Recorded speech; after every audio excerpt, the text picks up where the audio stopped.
નમસ્કાર મિત્રો, મારી યુટ્યુબ ચેનલમાં તમારું હાર્દિક સ્વાગત છે. આજે આપણે વાત કરવાના છીએ કે સરકારી હોસ્પિટલમાં બનેલી એક સત્ય ઘટના છે.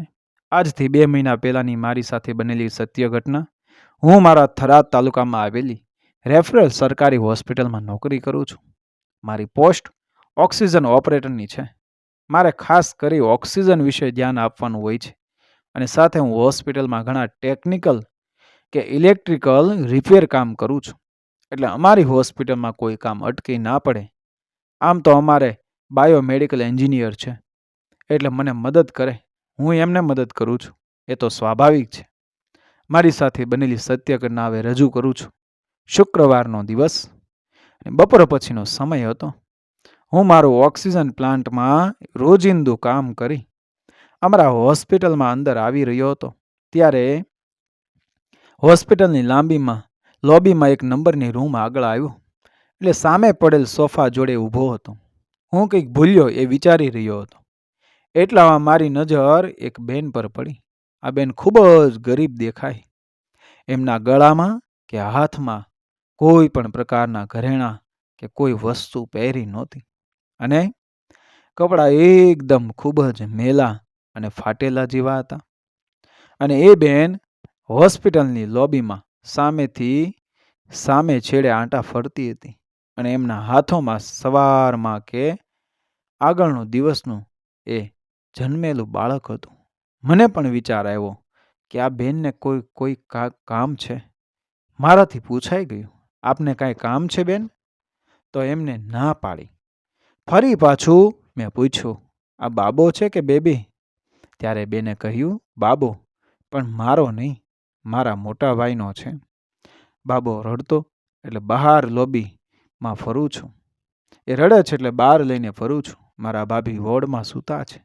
ભાઈ મેડિકલ દવા લેવા ગયા છે. એટલે મેં પૂછ્યું, બહારની મેડિકલ કે અહીં અંદરની હોસ્પિટલની મેડિકલ? બેન મને કે ના ના ભાઈ, અહીં અંદરની. એટલે કે આમ તો અમારા નવા સાહેબજી આવ્યા પછી એ બહાર દવા લાવવાની નોબત ક્યારેય આવતી નથી. પેસ્ટને હોસ્પિટલમાં બધી સુવિધા ઉપલબ્ધ છે. મેડિકલ બહારની દવા ખરીદવા અમારી પાસે રૂપિયા ક્યાંથી હોય? અમારી જોડે ઘરે જવાનું ભાડું નહીં. પણ મેં કહ્યું, તમે જમ્યા કે નહીં?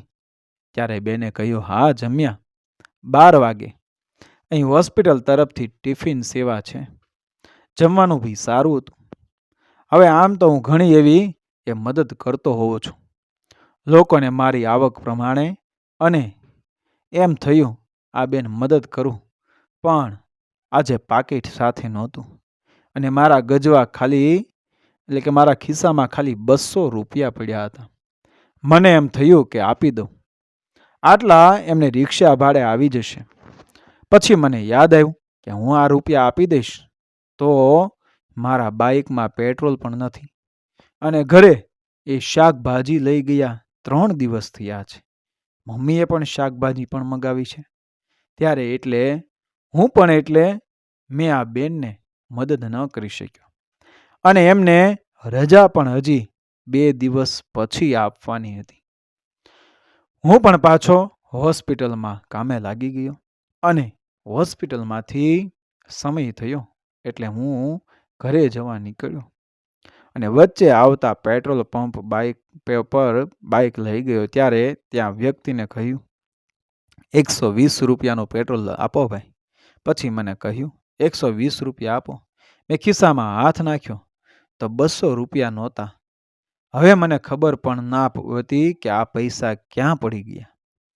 મેં એમને મારી વિગત કહી એટલે આ વ્યક્તિએ કીધું, કાયમના તમે ગ્રાહક છો એટલે હું અત્યારે ઉમેરી દઉં છું, કાલે આપી દેજો, હું તમને ઓળખું છું. હું વિચારતો જ રહ્યો કે ક્યાં પડી ગયા, પેલી બેનને આપી દીધા હોત તો કેટલું સારું થાત. ઘરે ગયા, રાત્રે પણ પેલી બેન યાદ આવતી હતી. વિચાર કરતો, કેમ આટલી ગરીબ હશે, હું કાલે એ બેનને જઈને મદદ કરું. એવું વિચારીને હું સૂઈ ગયો. સવાર પડી. સવારે રોજિંદા સમય અનુસાર હું અમારી હોસ્પિટલમાં પહોંચી ગયો. રોજિંદા કામ મુજબ હું ઓક્સિજન કામ કરી એ પેલા બેન જે વોર્ડમાં હતા એ બાજુ ગયો. એટલે આગલા દિવસે જે બેન જોયા તે દેખાયા નહીં. હું પૈસા ઘરેથી લઈને આવ્યો હતો. એટલે હું રૂપિયા હાથ લઈ હોસ્પિટલ બહાર આવ્યો. મને ખબર નહીં કે રજા અપાઈ ગઈ છે. અને ત્યારે પેલા બેન તેમના ભાઈ ભાભી સાથે એ જન્મેલ બાળક બહાર ઊભા હતા. એમને ભાઈએ રિક્ષા એ હોસ્પિટલના ચોકમાં એ બોલાવી અને રિક્ષા ડ્રાઈવર એ આ ભાઈ બહેનનો કહી રહ્યો હતો તો કે 200 રૂપિયા ભાડું થશે, એ પણ એ અહીં પહેલા આપો. ભાઈ કે મારી જોડે હાલ નહીં, અમે ઘરે જઈને આપી દઈશું. આ હું જોઈ રહ્યો હતો ત્યારે પેલા બેને 200 રૂપિયાની નોટ એ નીકાળી.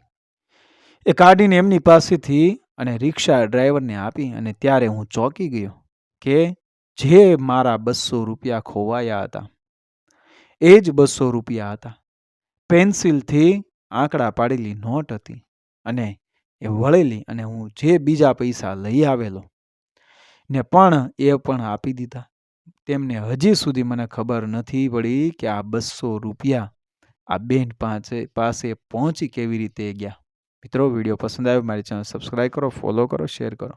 મળીએ આવી જ ઘટના અને પ્રેરણાદાયક વાર્તાઓ સાથે આગળના વિડીયોમાં. મળીશું આપણે. બન્યા રહો મારી ચેનલ સાથે. જય શ્રી કૃષ્ણ, રાધે રાધે, જય શ્રી રામ, જય માતાજી.